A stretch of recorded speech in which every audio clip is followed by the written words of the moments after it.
إن الله وملائكته يصلون على النبي يا أيها الذين آمنوا صلوا عليه وسلموا تسليما اللهم صل وسلم وبارك عليه وعلى آله اللهم صل على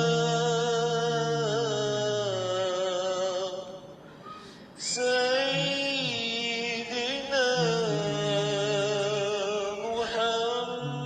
محمد عبدك ورسولك النبي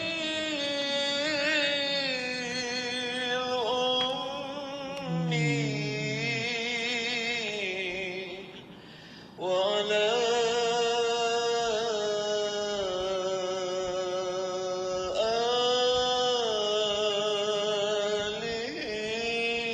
آله وصحبه وسلم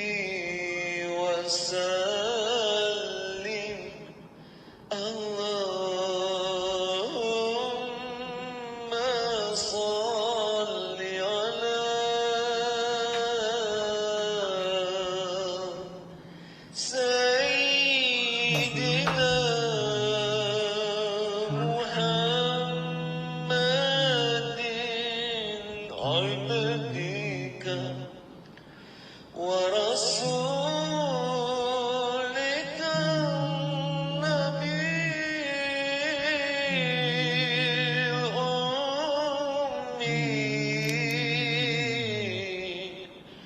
وعلى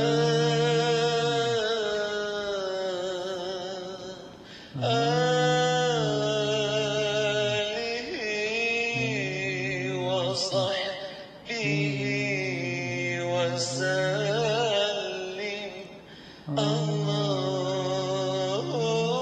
اللهم صل على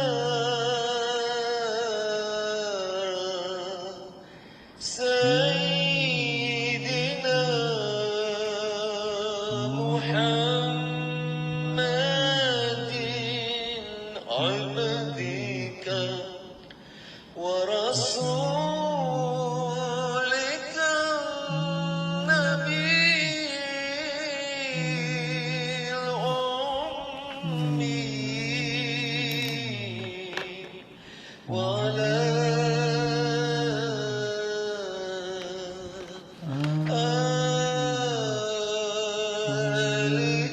آله وصحبه وسلم اللهم صل على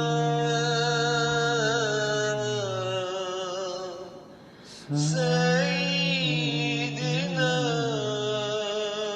محمد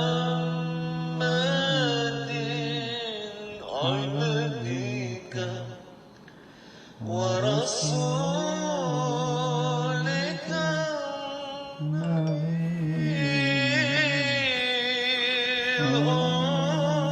الأمي وعلى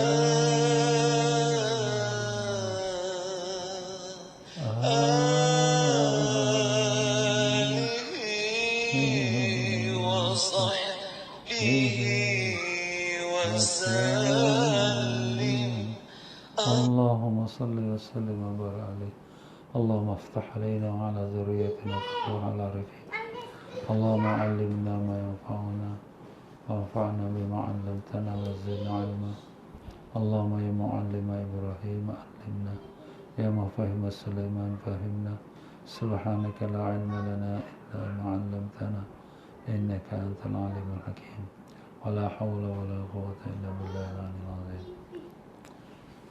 Muslimin dan muslimat rahimakumullah. Assalamualaikum warahmatullahi wabarakatuh. Alhamdulillah, syukur pada Allah Ta'ala dengan limpah kurnia taufik hidayatnya telah diperkenankan kita untuk sama-sama dalam pengajian malam ini, iaitu mengenai keagungan Rasulullah sallallahu alaihi wasallam. Para jemaah sekalian semua, apa khabar? Alhamdulillah, mudah-mudahan Allah panjangkan umur dalam sihat walafiat, ditanamkan iman dan taqwa, dibukakan pintu ma'rifat, dimatikan semua dalam iman, dalam Islam, dalam husnul khatimah, dan ditemukan kita dengan Rasulullah sallallahu alaihi wasallam. Allahumma amin ya rabbal alamin. Ya para jemaah sekalian, alhamdulillah, menyambung kembali kita dalam membicarakan tentang keagungan Rasulullah sallallahu alaihi wasallam, di mana saya membaca daripada kitab Azimu Qadri Rasulullah sallallahu alaihi wasallam, sebuah kitab yang membicarakan khas mengenai keagungan, kemuliaan, ketinggian Rasulullah sallallahu alaihi wasallam. Ya tuan-tuan dan puan-puan, marilah sama-sama kita hadiahkan Fatihah kepada tuan pengarang kita, iaitu Al-Imam Dr. Khalil bin Ibrahim. Semoga Allah tinggikan darjatnya dan melimpahkan rahmat kepadanya dan diberkati akan ilmunya kepada kita dengan niat yang tersebut. Al-Fatihah. A'udzubillahi minasyaitonirrajim. Bismillahirrahmanirrahim. Alhamdulillahirabbil alamin arrahmanir rahim maliki yaumiddin. Iyyaka na'budu wa iyyaka nasta'in. Shiratal mustaqim. Shiratal ladzina an'amta 'alaihim ghairil maghdubi 'alaihim waladdallin. Amin. Assalamualaikum ya Rasulullah. Assalamualaikum ya Nabi Allah. Assalamualaikum ya Habibullah. Madad, madad, madad ya Rasulullah. Ya muslimin muslimat rahimakumullah. Dalam pengajian kita minggu yang lepas, kita telah membicarakan daripada keagungan Nabi sallallahu alaihi wasallam yang ke-30, iaitu baginda Nabi sallallahu alaihi wasallam dikhususkan dengan peristiwa Isra dan Mi'raj. Dan ini tak berlaku pada mana-mana seorang Nabi pun sebelum baginda Nabi sallallahu alaihi wasallam. Dan itulah keistimewaan Nabi kita sallallahu alaihi wasallam menghadap kepada Allah Ta'ala di atas pada langit yang ke-7. Subhanallah. Alhamdulillah. Ya tuan-tuan dan puan-puan rahimakumullah, pada malam itu Allah hadiahkan pada Nabi kita sallallahu alaihi wasallam beberapa hadiah, antaranya ialah salat 5 waktu.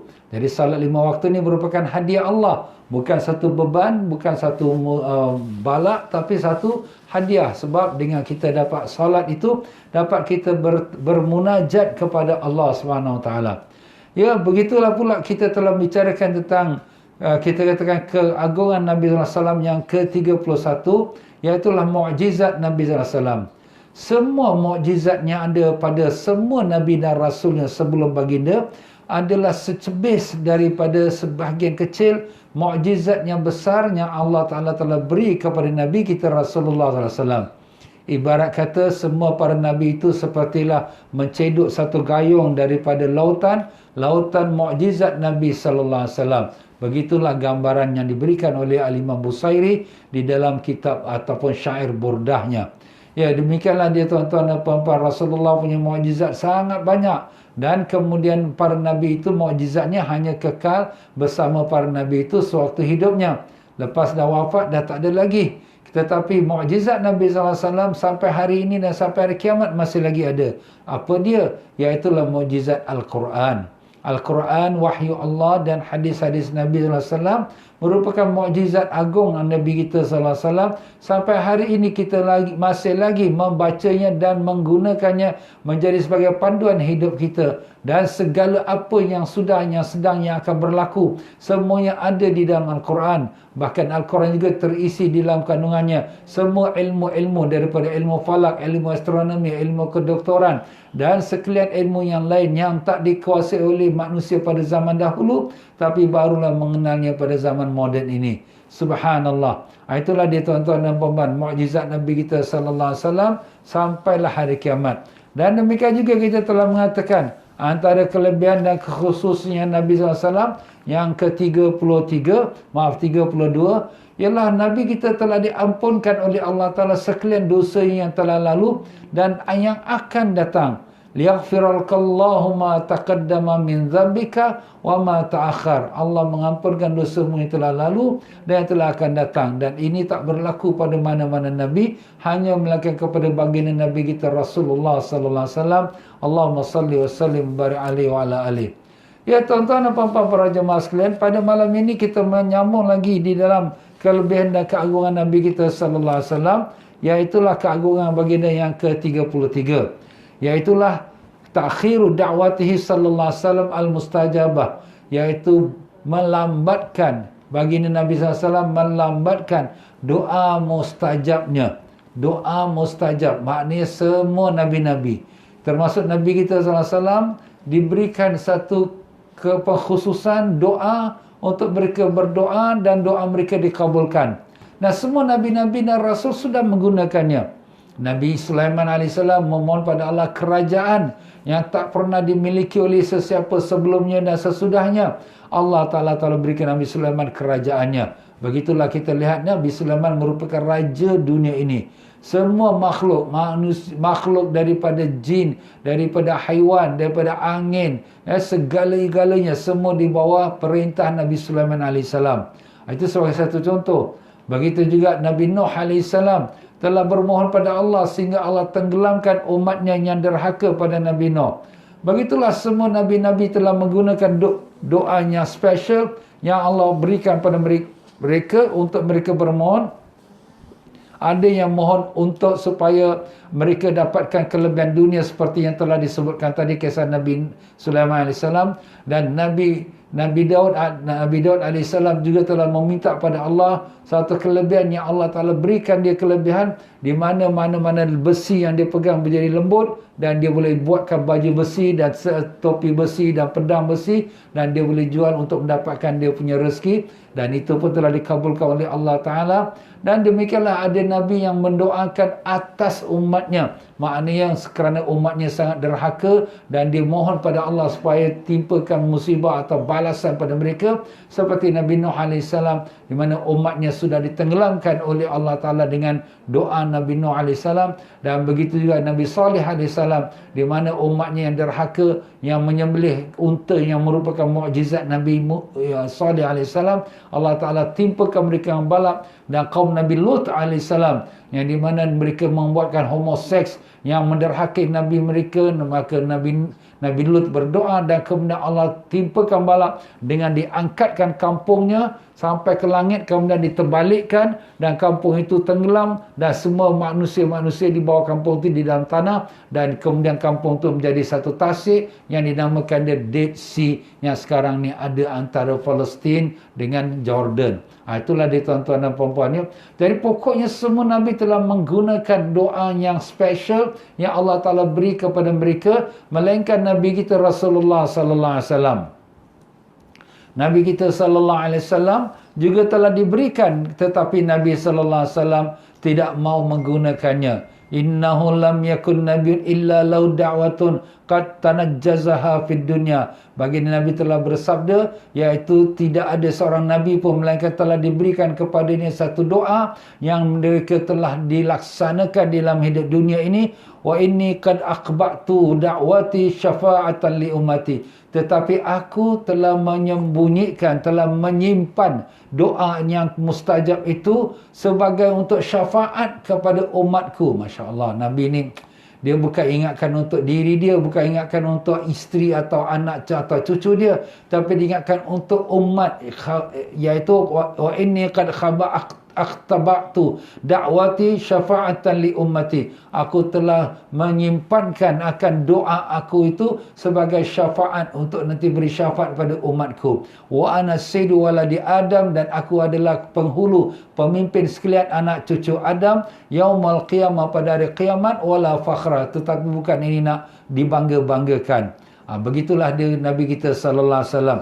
Kasih sayang dia kepada umat melebihi daripada kasih sayang dia kepada kaum keluarga dan familinya sendiri. Begitu juga Abu Hurairah radhiyallahu an pernah meriwayatkan sepotong hadis dari Nabi sallallahu alaihi wasallam yang di mana Nabi sallallahu alaihi wasallam telah mengatakan setiap seorang nabi telah diberikan mereka doa yang mustajab dan mereka telah pun mengambilnya dan menggunakannya dalam hidup dunia dia, tetapi aku telah menyimpankan doa mustajab aku untuk umat aku. Fahiya nailatun insyaallah man mata min ummati la yusyriku billahi syai'an, dan syafaat aku untuk umat aku akan dicapai oleh setiap umatku yang mati yang di mana mereka tak mensyirikkan Allah Taala. Jadi mati dalam iman. Setiap umat Nabi yang mati dalam iman akan mendapatkan syafaat Nabi kita Rasulullah sallallahu alaihi wasallam.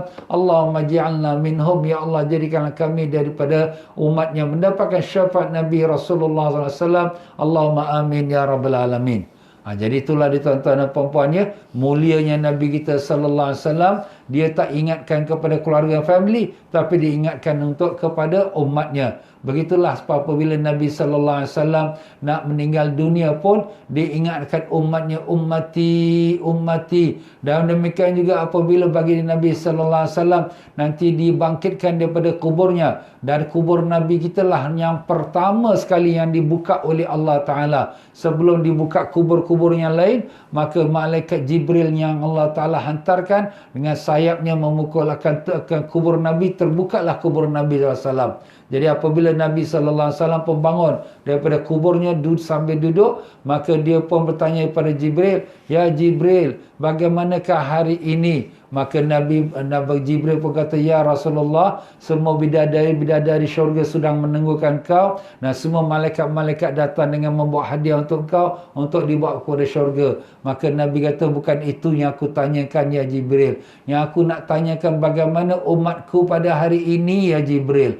Masya Allah. Dah macam tu punya lama berpisah pada umatnya, bangkit pada kubur pun yang pertama ditanyakan ialah umatnya. Allahumma salli wa sallim wa barik alaihi wa ala ali. Kalau umat ini tak ada rasa kasih sayang pada Nabi, tak tahulah nak kata macam mana tuan-tuan ya. Sangat-sangat rugilah orang-orang yang tersebut. Mudah-mudahan Allah bagikan semua kita umat Islam ditanamkan rasa kasih sayang cinta kepada baginda Nabi Rasulullah sallallahu alaihi wasallam. Allahumma amin ya rabbal alamin. Ya, demikianlah dia tuan-tuan daripada keagungan Nabi sallallahu alaihi wasallam yang ke-33, iaitu baginda telah menyimpankan doa yang mustajab tu untuk umatnya, syafaat untuk umatnya. Dan yang keagungan Nabi sallallahu alaihi wasallam yang ke-34 yang tidak diberi kepada sesiapa Nabi sebelumnya, iaitulah u'tiya sallallahu alaihi wasallam jawami'al kalim. Baginda Nabi sallallahu alaihi wasallam telah dikurniakan Allah jawami'ul kalim. Apa itu jawami'ul kalim? Perkataan yang sedikit, arti yang banyak. Perkataan yang pendek tapi mempunyai arti yang sangat luas sekali dan sangat banyak sekali manfaatnya. Itulah nama jawami'ul kalim. Jadi Nabi sallallahu alaihi wasallam apabila nak membicarakan sesuatu, Nabi tak perlu bicara panjang-panjang melirik-melirik nak fahamkan orang, tapi Nabi bicara yang pendek sikit tetapi dapat memahami dengan segala isi kandungan yang sangat banyak sekali. Antaranya sebagaimana Nabi sallallahu alaihi wasallam bersabda, "Innamal a'malu binniyat." Setiap amalan bergantung pada niat. Jadi daripada hadis yang pendek ini, alim ulama telah buatkan bahasan yang banyak sehingga kan para ulama mengatakan hadis ini seumpama setengah daripada agama. Kenapa pula? Kerana semua amalan tu perlu pada niat. Solatnya, puasanya, zakatnya, hajinya, pendek kata segala-galanya, semua perlu pada niat. Subhanallah ya. Itu satu hadis yang pendek tapi merangkumi segala urusan manusia, urusan dunia dan juga urusan akhirat. Itulah itu antara contoh bagaimana kata-kata Nabi itu pendek, cukup, lengkap tetapi merangkumi segalanya. Fa illam tastahi fasna' ma syi'ta. Kalau kau tak malu, kau buat apa kau nak. Jadi di situ Nabi tak kata, ni tak boleh buat, itu tak boleh buat. Nabi memberikan satu garis panduan. Kalau tak malu, kau buatlah apa kau suka. Maknanya kalau perbuatan tu tak baik, tentu kau malu. Tapi kalau kau dah tak malu, kau buatlah perkara suka. Jadi kalau orang dah tak malu ni, dah tak ada lagi iman. Sebab tu Nabi kata, la imana liman la haya'allah. Tidak ada iman bagi orang yang tak ada sifat malu. Kerana malu tu sifat orang beriman. Jadi kalau ada tak malu, buatlah perkara suka. Allah. Itu cakapannya pendek tapi tajam perginya. Itu antara contoh bagaimana jawami'ul kalim. Nabi SAW diberikan, dan ini tidak diberikan pada nabi-nabi yang dahulu. Di dalam suatu riwayat daripada Abu Hurairah radhiyallahu an, sepotong hadis sahih riwayat Imam Muslim, Nabi SAW telah bersabda, "Fuddiltu 'alal anbiya bisittin." Aku telah dilebihkan di atas sekalian para nabi-nabi dengan 6 perkara. 6 perkara ni dilebihkan nabi kita yang para nabi lain tak dapat. Apa dia? U'titu jawami'al kalim. Aku telah diberikan jawami'ul kalim, kata pendek tetapi rangkumi yang banyak. Itu nama jawami'ul kalim. Dan wa nusirtu birru'bi, aku telah dibantu dengan diberikan rasa takut kepada musuh-musuhku. Dalam hadis yang lain ditambah lagi, sebelum sebulan perjalanan perang, sebulan sebelum Nabi sampai ke tempat musuh sudah rasa gemetar dah. Wa fuddiltu 'alal anbiya, dan wa hillat lil ghanaim, dan aku telah diberikan halal harta rampasan perang. Nabi-nabi dahulu harta rampasan perang mereka tak boleh makan. Apa itu harta rampasan perang? Iaitu bila berlaku peperangan, musuh pun dikalahkan, harta yang dibawa oleh musuh, baju besinya, makanannya, kuda ke apa-apa, semua itu namanya harta rampasan perang. Kalau sekiranya zaman dulu mereka tak boleh makan, mereka binasakan dengan dibakarkannya, bakarkan. Tetapi umat Nabi kita sallallahu alaihi wasallam, dengan berkat Nabi kita sallallahu alaihi wasallam, maka harta rampasan itu halal, kita boleh mengambilnya. Dan demikian juga wajulat liyal ardu tahuran wa masjidah, dijadikan bumi ini untuk aku, mana untuk Nabi dan umatnya, iaitu suci dan tempat sembahyang. Jadi di sini kita kalau tidak ada air pun, kita boleh tayamum, boleh pakai bumi untuk kita bersuci. Dan kalau tak ada masjid, kita nak salat, kita boleh salat di mana-mana pun. Tapi umat dahulu, kalau mereka nak salat, mereka mesti salat dalam tempat sembahyang mereka. Kita katakan kanisah mereka ke, gereja mereka ke, itu mesti. Tapi kalau kita umat Islam, alhamdulillah, di mana kita berada, bila masa waktu salat, kita boleh salat. Dan wa ursiltu ila khalqi kafah, dan aku diutus oleh Allah untuk seluruh umat manusia. Itu Nabi kita SAW, seluruh umat manusia. Dan Nabi-Nabi dahulu diutuskan hanya untuk kaum mereka saja. Kaum Bani Israel, kaum Yahudi, kaum Nasrani, dan kaum Ad, kaum Samud, kaum Nabi Hud. Semua untuk khas kaumnya. Tetapi Nabi kita SAW untuk seluruh umat manusia. Wa khutima bi an-nabiyyun, dan aku ditutup dengan sebagai seorang Nabi, khataman nabiyyin. Itulah Nabi SAW diberikan 6 kelebihan. Apa dia? Pertama, jawami'ul kalim, iaitu diberikan ke kata-kata yang ringkas tapi isi yang banyak. Dan aku diberi bantuan sebulan sebelum aku sampai, the musuh sudah rasa ketakutan. Dan dihalalkan harta rampasan perang. Dan kemudian dijadikan bumi ini sebagai suci dan tempat sujud untuk umatku. Dan aku dihantarkan pada sekalian makhluk, jin dan manusia, dan seluruh manusia-manusia bangsa yang lain. Dan aku dijadikan dia khataman nabiin, penutup sekalian nabi. Itu kelebihan, 6 kelebihan yang Allah Ta'ala khususkan untuk Nabi kita sallallahu alaihi wasallam. Antaranya jawami'ul kalim yang kita maksudkan tadi. Dan daripada keagungan Nabi kita sallallahu alaihi wasallam yang ke-25, ialah bagi u'tiya sallallahu alaihi wasallam mafatih khazainil ard. Nabi sallallahu alaihi wasallam telah diberikan dia kunci keperbendaharaan, kekayaan bumi. Masya-Allah. Nabi SAW telah diberikan kunci untuk membuka sekalian perbendaharaan, kekayaan bumi. Subhanallah. Jadi kalau Nabi sallallahu alaihi wasallam nak jadi nabi yang kaya, Allah Taala sudah berikan dia kunci. Kau buka saja kunci itu, kau dapat semua kekayaan. Nak buka kat mana? Itu dengan urusan Allah. Dengan urusan Allah. Itu boleh Allah jadikan kun fayakun saja. Tapi pokoknya Nabi telah diberikan kuncinya. Oh, kalau kita dapat ustaz, bagus ustaz ni. Jadi kita boleh gunakan harta itu untuk berdakwah. Itu kata kita, Tapi itulah juga yang dikatakan oleh Qarun, iaitu umat Nabi Musa AS. Ya Nabi Musa, kau doakan aku jadi kaya, nanti aku buat derma, aku buat kebaikan, aku sedekah kepada fakir miskin. Tapi bila dia sudah jadi kaya, dia sombong pula. Dia bongkak pula. Dia tak mau keluar zakat pun yang wajib. Jadi itulah akibatnya Allah tenggelamkan dia dalam bumi. Sebab tu di sini Nabi kita sallallahu alaihi wasallam tidak mau mengambil contoh yang sudah dilakukan oleh umat yang dahulu yang tersilap. Jadi Nabi sallallahu alaihi wasallam apa buat? Nabi diberikan kunci perbendaharaan bumi ini, tapi Nabi sallallahu alaihi wasallam menolaknya. Begitulah dalam riwayat-riwayat hadis Nabi sallallahu alaihi wasallam disebutkan dalam hadis qala Rasulullah sallallahu alaihi wasallam, bu'istu bi jawamil kalim wa nusirtu rabbi wa bainama ana naim, aku telah diberikan jawamiul kalim, perkataan yang pendek tetapi isi yang banyak, dan aku telah diberi bantuan dalam kemenangan peperangan dengan ditakutkan musuh sebulan sebelum aku sampai.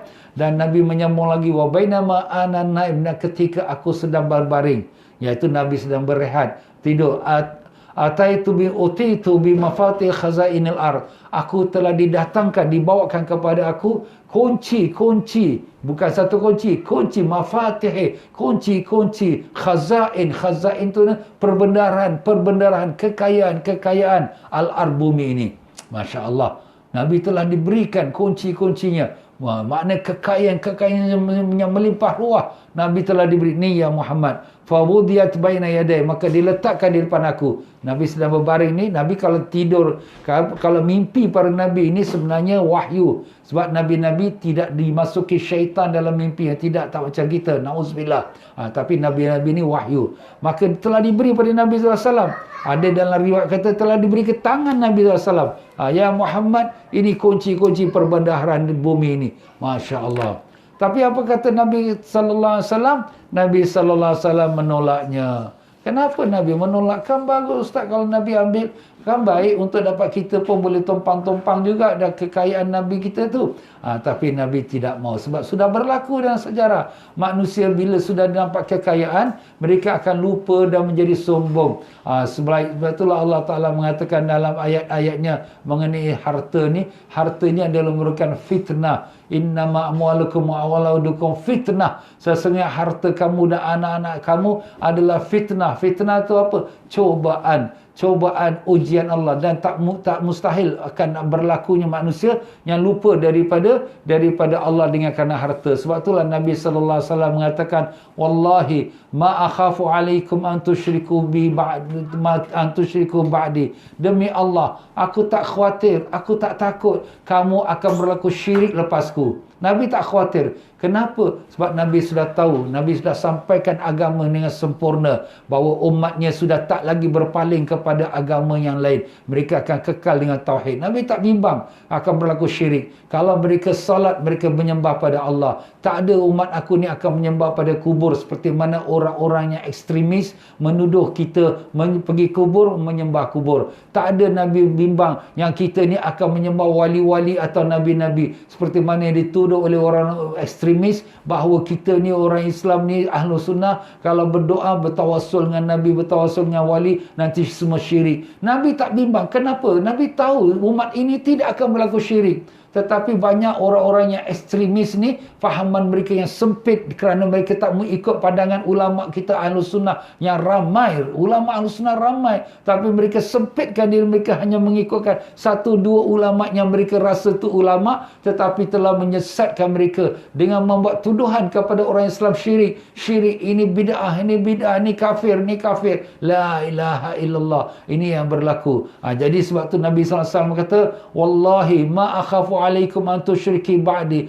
Demi Allah aku bersumpah Nabi dengan nama Allah, aku tak bimbang kamu semua akan berlaku syirik selepas aku.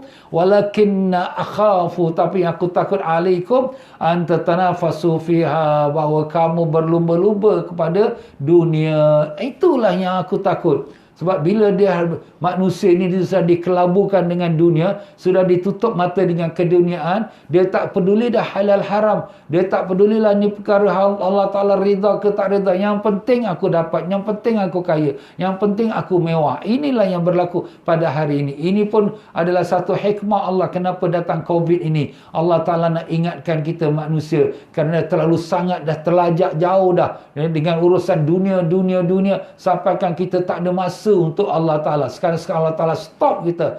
Tak boleh keluar mana-mana. Duduk dalam negeri kau. Kita pun hanya dalam negeri saja. Kita kat mana nak pergi tak boleh lagi. Kita pun tumpu dalam negeri. Kita kecilkan kita punya masa dengan dunia dan kita berikan masa kita dengan Allah. Alhamdulillah. Ini pun satu nikmat daripada Allah. Tengok dengan ada COVID-nya kita hari ini, kita para asatiza pun sudah mula online. Dapat memberikan ceramah kuliah setiap hari waktu. Alhamdulillah kita pun sekarang ni ada kuliah-kuliah seperti ini semua. Ini bila ada? Bila zaman eranya COVID. Sebelum COVID semuanya sibuk. Alhamdulillah. Yang ustaz pun yang sampaikan pun sibuk. Yang jemaah yang nak dengar pun sibuk juga. Tapi dengan ada COVID ni sekarang semua dah reda, dah slow down. Dan kita dah dapat masa untuk kita dengan Allah Ta'ala. Alhamdulillah. Ini satu nikmat Allah Ta'ala.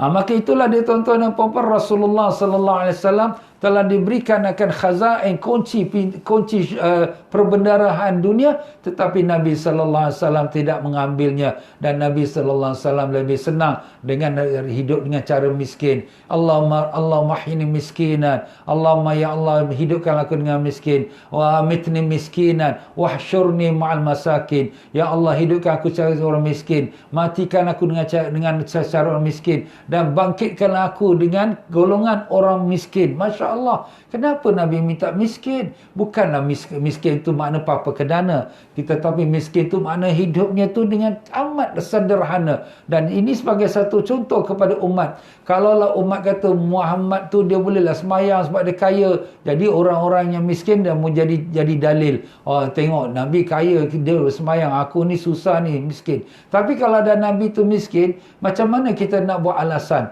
Kau kata Nabi tu miskin, dia boleh semayang. Kau ni apa? Senang, kaya, tak ada susah pun. Kenapa tak boleh semayang? Orang miskin pun tak boleh buat dah alasan. Kau kata kau miskin, tak ada masa. Kau miskin, kau susah. Nabi pun susah juga. Sampai Nabi pernah tak makan, perutnya diikat. Tak pernah Nabi kenyang 3 hari berturut-turut, kata Siti Aisyah radhiyallahu anha. Tak pernah Nabi kenyang 3 hari turut-turut. Kalau 1 hari kenyang, 1-2 hari kenyang, hari ketiga pasti akan lapar lagi. Kenapa? Sebab tak cukup makan. Sampai waktu Nabi sallallahu alaihi wasallam wafat, Nabi sallallahu alaihi wasallam masih berhutang lagi dengan seorang Yahudi daripada 1 kilogram gandum untuk makanan keluarganya, dan Nabi menggadaikan baju besi Nabi dengan Yahudi tersebut. Subhanallah. Sampai macam tu sekali Nabi. Kita tak ada pun bergadai untuk nak makan, tapi Nabi sampai bergadai nak beli makan untuk keluarganya. Gambarkan tuan-tuan bagaimana susah Nabi kita SAW. Tapi Nabi tak mengeluh. Nabi tak mengadu-ngadu pada sahabat-sahabat. Dan Nabi juga tidak mengeluh kepada Allah Ta'ala.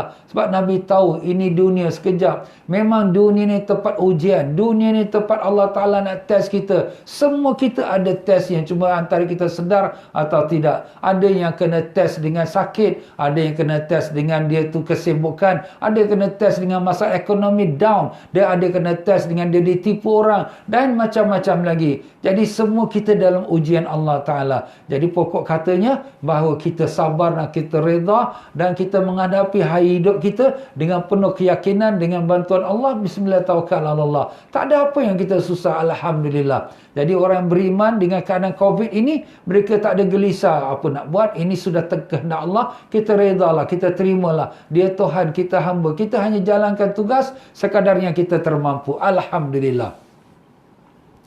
Ya tuan-tuan dan puan-puan, begitulah baginda Nabi kita sallallahu alaihi wasallam, dengan kelebihannya diberikan dia mafatihul khazainil ar, iaitu kunci-kunci perbendaharaan dunia ini. Tetapi baginda tidak mengambilnya. Tapi itu diberi oleh Nabi. Dan yang ke-36 daripada kelebihan keagungan Nabi kita sallallahu alaihi wasallam, Islamu qarinihi sallallahu alaihi wasallam. Masuk Islam qarinnya Nabi sallallahu alaihi wasallam. Qarin tu apa? Dari segi bahasa Arab, qarin tu makna teman.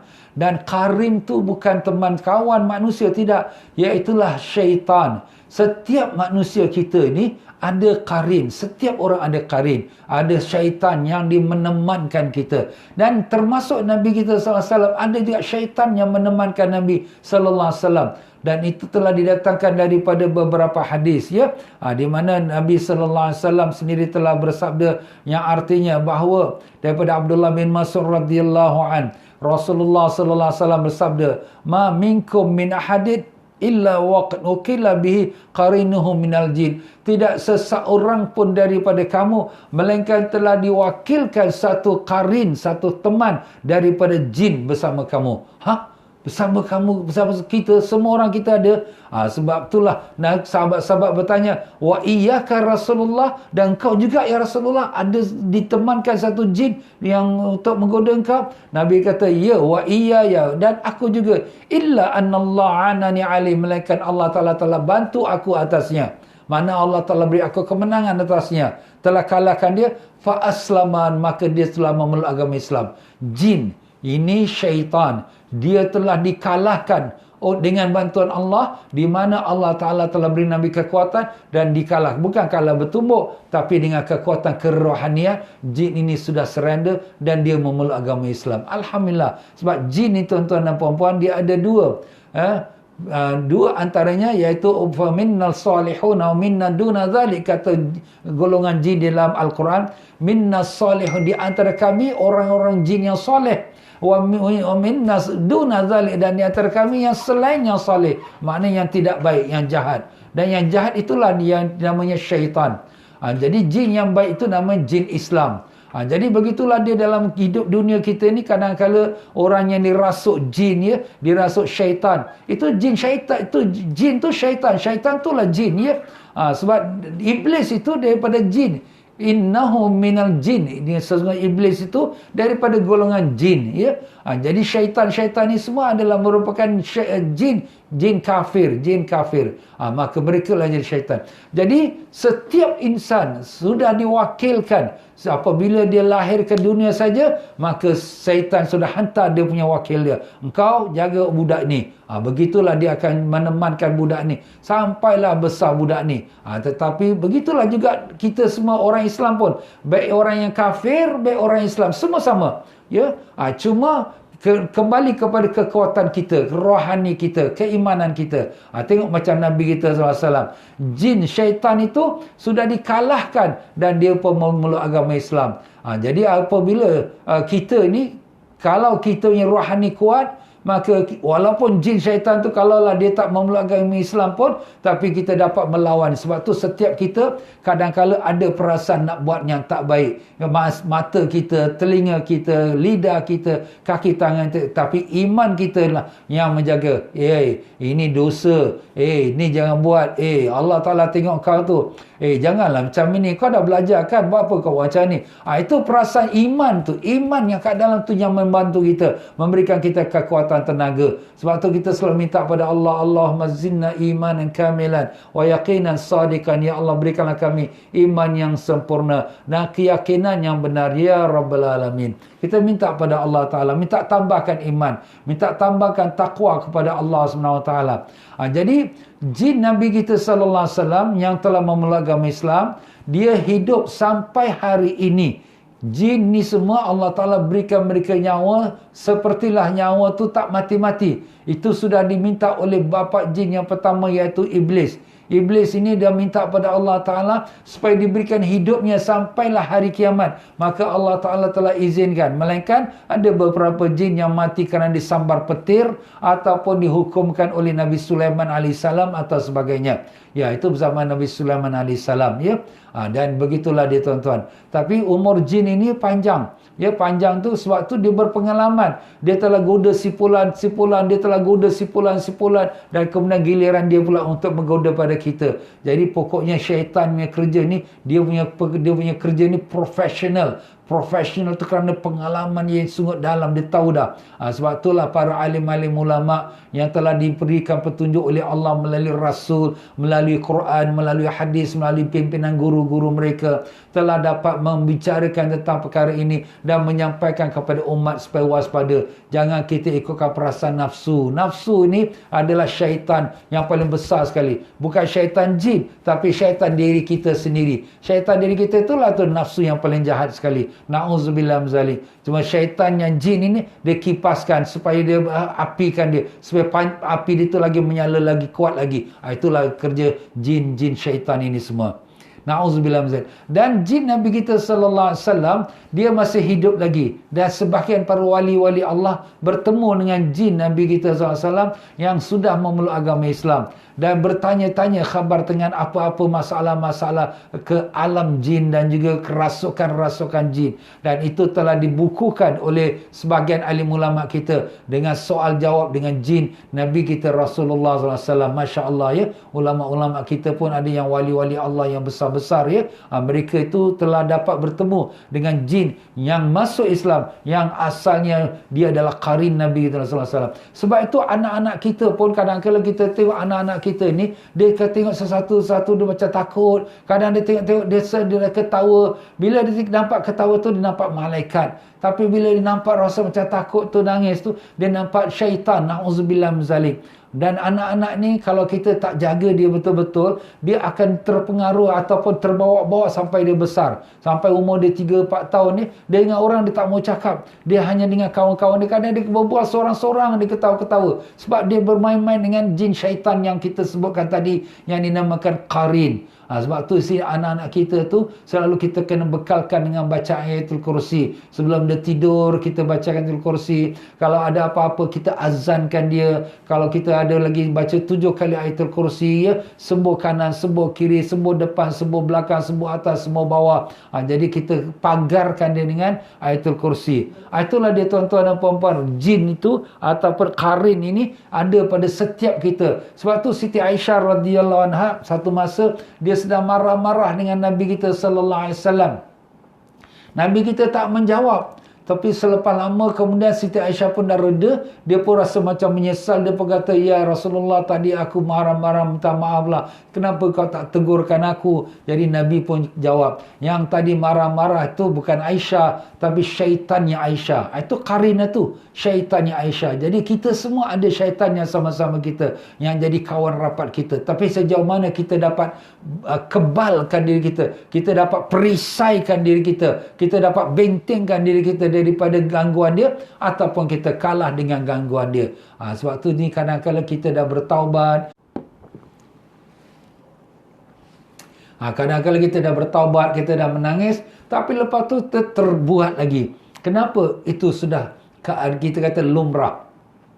Sebab itu Allah Ta'ala pun sangat pemurah pada kita. Siapa yang sudah bertaubat dan kemudian terjatuh lagi, taubat lagi, jatuh lagi, taubat lagi, Allah sentiasa membukakan pintu taubatnya, menerima taubat hambanya yang berdoa dan memohon ampun daripada Allah Ta'ala. Sebab tu kita ni walaupun kita dah bertaubat, kita terlanggar lagi, kita jangan putus asa. Tetap kita letakkan harapan kita kepada Allah Subhanahu Wa Ta'ala dengan kita bermohon doa kepada Allah, mohon pengampunan dari Allah Ta'ala. Jadi apabila Siti Aisyah radhiyallahu anha, apabila dia marah-marah, Nabi tidak marah pada dia. Kemudian bila dia reda, dia tanya kenapa Nabi tak tegur. Nabi kata yang marah-marah tu ialah syaitannya Aisyah, bukan Aisyah. Sebab orang sedang marah tuan-tuan, memang dia dimasuki syaitan. Sebab tu kita ni kalau orang yang sedang gaduh-gaduh ni, kita kalau kita nak gaduh, nak lawan dia, dia maki-maki kita, kita lawan dia balik, dia dah masuk syaitan. Kita pula maki-maki dia, kita pun masuk syaitan juga. Kalau suami marah-marah isteri, isteri jangan marah balik. Sebab suami tengah marah-marah tu, suami sedang masuk syaitan. Kalau isteri balas balik, isteri pun masuk syaitan. Macam itulah sebaliknya. Kalau isteri tengah mengamuk-mengamuk, isteri tengah masuk syaitan. Suami diam, jangan balas. Habis ustaz kita ni macam-macam, dia kata kita dayus lah, kita pengecut lah. Biar. Kenapa? Sebab dia bukan dia yang cakap tu. Itu syaitan dia yang cakap tu. Syaitan? Dia kena rasuk. Nampak macam biasa. Orang yang marah tu sebenarnya orang kena rasuk lah. Cuma rasuk ni ada dua tuan-tuan. Satu rasuknya secara luaran, satu rasuknya sampai ke dalam. Yang luaran ni macam kita lah, marah-marah-marah. Tapi rasuk luaran. Tapi kalau rasuknya sepenuh ke dalam, sampai dia tak sedar diri lah. Dia tak sedar diri, dia jadi orang kata sudah setan dah masuk dalam badan dia, dah bercakap pun suara setan yang keluar. Itu dia punya cerita dia lah. Jadi macam tu lah dia tuan-tuan dan puan-puan rahimakumullah. Jadi kalau kita yang sedang marah-marah ni, apa kita punya obatnya? Nabi kita sallallahu alaihi wasallam telah berikan kita jalannya, iaitulah dengan kita berwuduk. Kerana syaitan tu dibuat pada api. Kalau dia kena air dia padam lah. Api tu padam dengan air. Tapi ustaz, saya dah ambil wuduk pun masih lagi marah-marah lagi. Kenapa masih panas lagi ni? Kalau kau dah ambil wuduk pun panas lagi, kau pergi kat bilik air, terus kau buka air hujan shower. Alamak ustaz, nak kena mandi lah. Habis kalau mandi pun masih lagi panas lagi. Kalau itu kau pergi kat swimming pool, kau terjun. Keluar nanti asap bergelap-gelap. Nampak? Tu syaitan tu keluar tu. Maaf tuan-tuan ni. Ni ustaz ni cakap ni betul ke tak betul? Betul. Saya cakap aja terjun kat kolam. Mana ada kolam kat Singapura? Ya, tapi kita nak kena pergilah tempat kolam mandi pula, jauh sangat. Ini kita bagi ibarat. Makna di sini kita redakan diri kita. Tapi yang paling cepat sekali sebelum kita nak pergi sampai ke wuduk ke, kita nak mandi ke, kita baca selawat pada Nabi SAW. Sebab tu orang-orang Arab ni tuan-tuan ya, bila mereka ada bertengkar ni, dia akan kata pada kawan-kawan yang bertengkar tu, sallu ala nabi, Allahumma salli wa sallim alaihi. Sallu tu makna selawat lah, selawatan Nabi. Jadi bila dia selawat pada Nabi, setan pun lari. Kenapa? Setan dia tak boleh dengar nama Nabi kita SAW. Memang dia benci, dia marah, dia geram. Sebab Nabi kita membawa hidayat Allah Ta'ala. Jadi dia tak boleh dengar nama Nabi Sayyidina Muhammad sallallahu alaihi wasallam. Allahumma salli wa sallim alaihi. Nampak tuan-tuan? Jadi kalau kita punya tengah marah-marah ni, baik sang isteri, baik sang suami, ayah ke, ibu ke, anak ke, selawat. Allahumma salli wa sallim. Allahumma salli wa sallim. Jadi dia redakan sikit dia punya marah dia tu. Setan-setan tu keluar daripada hati dia. InsyaAllah. Jadi begitulah dia tuan-tuan dan puan-puan rahimakumullah, Nabi kita sallallahu alaihi wasallam mengatakan bahawa setiap insan itu sudah ada syaitannya. Jadi Nabi bila kata pada Siti Aisyah yang bahawa Siti Aisyah pun marah-marah termasuk syaitan, maka maka Siti Aisyah kata, ya Rasulullah, jadi dengan engkau pun ada syaitan lah. Nabi kata, ya, dengan aku pun ada syaitannya. Tetapi syaitan aku telah surrender. Dia dah kalah dah. Dia dah masuk Islam dah. Jadi apabila kita dengar ini, makna kita tahulah Nabi tak ada siapa nak goda. Syaitan mana pun tak berani nak goda dia ya. Yang syaitan dihantar pun dia sudah memeluk agama Islam ya. Wallahu alam. Itulah dia tuan-tuan dan puan-puan rahimakumullah, daripada beberapa kita dah sebutkan tadi tentang keagungan Nabi kita sallallahu alaihi wasallam. Mungkin kita ingat lagi ke tidak daripada awal saya cakap tadi. Pertama, yang Nabi sallallahu alaihi wasallam telah diberikan dia doa yang mustajab, tapi doa mustajab itu Nabi simpan untuk syafaat umatnya. Masya Allah, sayangnya Nabi kepada kita ya. Dan demikian juga Nabi kita sallallahu alaihi wasallam telah diberikan dia jawami'ul kalim, perkataan yang pendek tapi merangkumi makna yang luas. Dan demikian juga Nabi kita sallallahu alaihi wasallam telah diberikan dia kunci-kunci khazanah dunia ini, dan Nabi SAW menolaknya. Bahkan Nabi SAW pilih untuk dia nak bersama dengan Allah SWT, hidup sebagai seorang miskin. Subhanallah ya.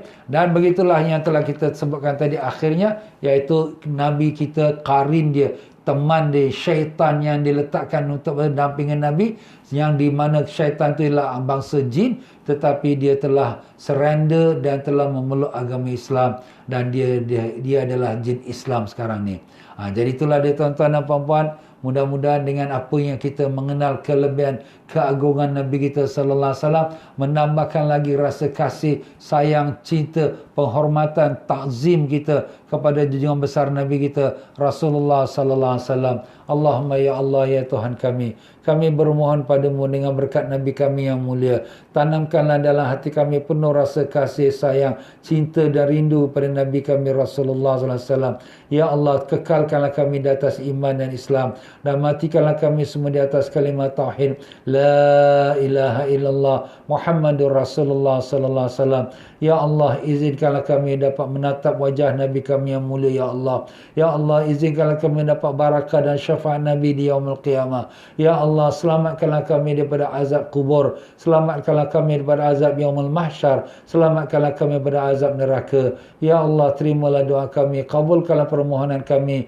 Ya Allah, ya Tuhan kami, sembuhkanlah semua penyakit-penyakit kami, penyakit yang zahir dan penyakit yang batin, penyakit anak isteri kami, adik-beradik kami, keluarga kami, penyakit sekalian hadirin dan hadirat yang mengikuti program online ini, dan sekalian muslimin dan muslimat ya rabbal alamin. Rabbana atina fid dunya hasanah wa fil akhirati hasanah wa qina azabannar. Wa sallallahu ala sayyidina Muhammad wa ala alihi wa sahbihi wasallam. Subhana rabbika rabbil izzati amma yasifun. Wassalamun ala mursalin. Alhamdulillahi rabbil alamin.